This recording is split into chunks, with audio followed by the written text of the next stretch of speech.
While I concede this election, I do not concede the fight that fueled this campaign. Vice President Kamala Harris conceded at Howard University while donning the ceremonial purple suit. But she did take the opportunity to take one last jab at now President-elect Donald Trump. But we must accept the results of this election. Earlier today, I spoke with President-elect Trump and congratulated him on his victory. I also told him that we will help him and his team with their transition, and that we will engage in a peaceful transfer of power. We spoke to students in the crowd about whether or not Biden is to blame for the Democratic loss.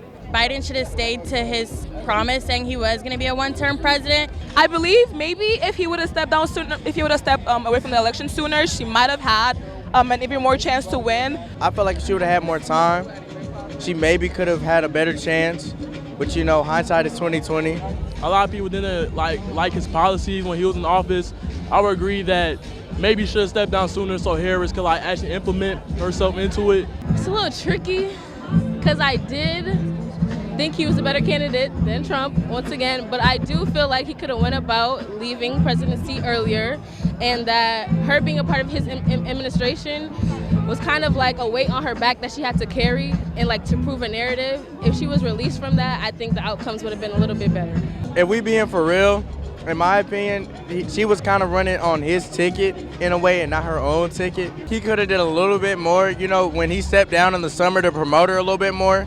Yeah, I feel like as a whole it was sort of kind of rushed. She had just 3 months, but she did so much in that 3 months. If he would have given more time to Kamala or even another Democratic candidate, I think we definitely would have seen a different outcome from the election and been able to rally up those voters in swing states to come and help win this election over for us. But I think with the days that she had, she did what she could and she did the best she can, so she should definitely be proud of what she's done in the 100 days. Certain subjects and some group of people didn't vote for her because they felt like she didn't do enough. This is a very emotional election for me, and rather than feeling any animosity towards anybody, I'm just glad we got this far. I'm just happy that Kamala was able to run for president. Biden did call Harris and Trump to congratulate and console.